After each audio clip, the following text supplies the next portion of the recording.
जितने मथुरा के वासी है सब खा खा करके अपने अपने शरीर को बना रहे हैं। हमारे ब्रजवासी बेचारे दिन भर गाय चराते हैं, बछड़े चराते हैं, शरीर इतनी पतली दुबली। कन्हैया ने कहा सुनो एक बात बताए, आज से हम लोग चोरी करेंगे। चोरी करेंगे कन्हैया? हाँ चोरी करेंगे। तो भगवान कृष्ण ने विचार किया कि हमारे ब्रजवासी बेचारे दूध दही माखन नहीं खाने को मिलता है, सो चोरी करेंगे।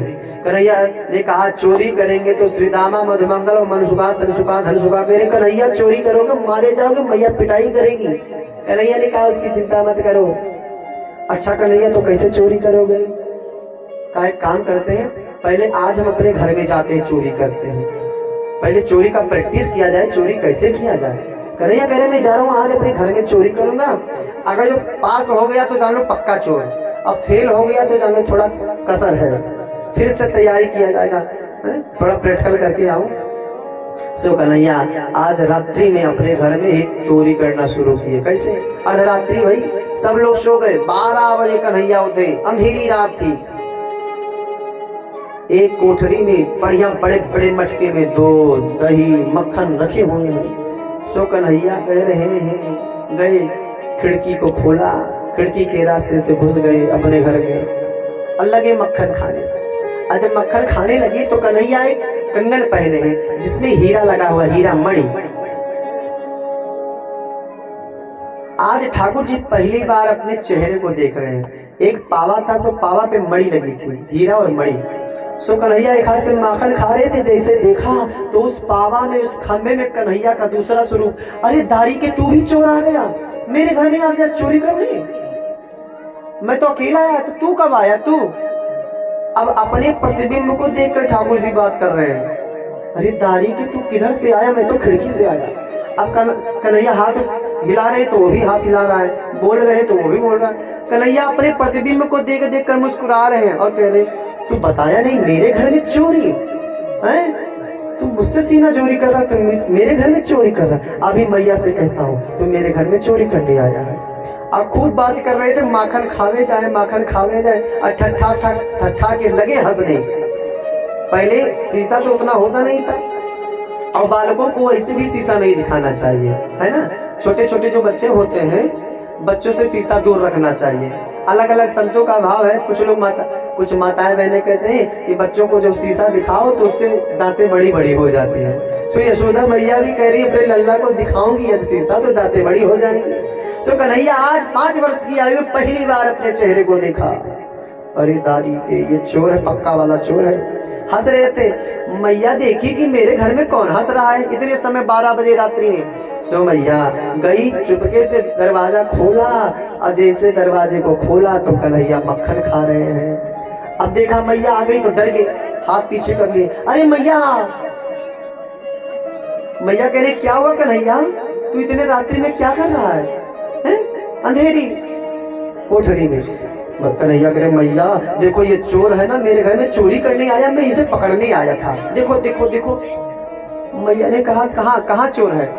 सो मैया के हाथों को कन्हैया पकड़ा और कहा देखो खंबे में ये खड़ा है इधर। मैया लगी हंसने। अरे कन्हैया तो दोनों के साथ साथ झूठ भी बोलने लगा, अब मैया को मूर्ख बना रहा है, हैं? ये तेरा ही प्रतिबिंब है। नहीं नहीं मैया ये चोर है, चोर। अच्छा ठीक है, तो तू चोर पकड़ने आया था, ये बता ये चोर है, ये माखन चुराने आया था, तो तेरे हाथ में माखन कैसे लग गया है? अरे मैया आप नहीं जानते हो, ये हाथ में मक्खन इसलिए लग गया, ये जो कड़ा आप पहना दी हो ना, इतना ये धूप में जाता हूँ तो बड़ा जलन करने लगता है, तो जलन कर रहा था और माखन बड़ा मुलायम होता है, मैं सोचा थोड़ा सा मक्खन लगा लूं जलन मिट जाए। अच्छा तू मुझे मूर्ख बना रहा, मैया को सता रहा है और झूठ भी बोल रहा है। अच्छा चल तेरे हाथ में मक्खन लग गया तो ये बता तेरे मुंह में मक्खन कैसे लगा? कन्हैया कह रहे अरे बाप लगता फंस गए, आज मैया पिटाई करेगी, छोड़ेगी नहीं। मैया आप नहीं जान रहे मेरे हाथ में जलन हो रहा था, सो एक मक्खी उड़ के आई मुंह पे बैठ गई। अब मक्खी आके बैठ गई, मैं मक्खी को हटाने लगा, सो मक्खन मेरे मुंह में लग गया। अच्छा मैया कान को पकड़ी, तू मुझे मूर्ख बनाता है, मैया को सता रहा है, चल। सो कन्हैया सोच रहे दादा मैं अपने घर में चोरी कर रहा था, अपने घर में ही चोरी नहीं कर पाया, चोर तो पक्का वाला बन नहीं पाया हूँ। अब अपने घर में कन्हैया पास तो नहीं हुए, गए अपने मित्रों से मिले, मन सुखा तन सुखा मधुमंगल श्रीरामा। क्यों कन्हैया चोरी की रात में? हाँ भैया चोरी तो किया लेकिन पकड़े गए, मैया पकड़ ली थी। तो आज तेरी मैया पकड़ ली और कहीं चोरी गया दूसरे के घर में करने तो शिकायत होगी, पिटाई होगी।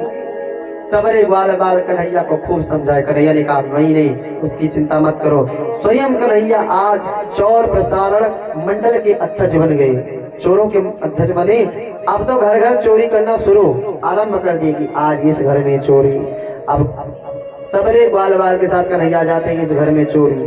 दूध दही मक्खन खूब खाते हैं, एक के ऊपर एक के ऊपर एक के ऊपर खड़े होकर, खूब छीके पे रखा हो तो वो भी नहीं बचा हो, खूब मक्खन खाते हैं। और खाते हैं और मटकी फोड़ फोड़ के चले आते हैं। अब तो हर एक घर में उधम मचाने लगे कन्हैया। सबरे ग्वाल बाल के इस उधमों को देखकर सबरी ग्वाली बालियां जो थी, ग्वालियां थी, गोपियां थी, कह रही है मेरे घर में चोर कब से आने लगा, वो भी दूध दही मक्खन खाने।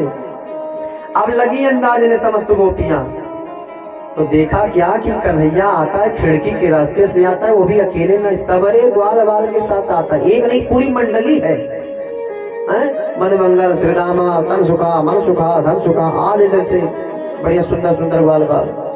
एक दिन एक गोपी के घर में गया कन्हैया चोरी करने के लिए, खिड़की के रास्ते से घुस गया। अब खिड़की से रास्ते से घुसा, एक ग्वाला को नीचे, उसके ऊपर दूसरे, उसके ऊपर तीसरे, उसके ऊपर चौथे, और उसके सबसे ऊपर अपना। अब मटकी को पकड़ा, छीके से उतारा, अपनों खावे, सारे ग्वाल बालों को खिलावे। एक गोपी ने देखा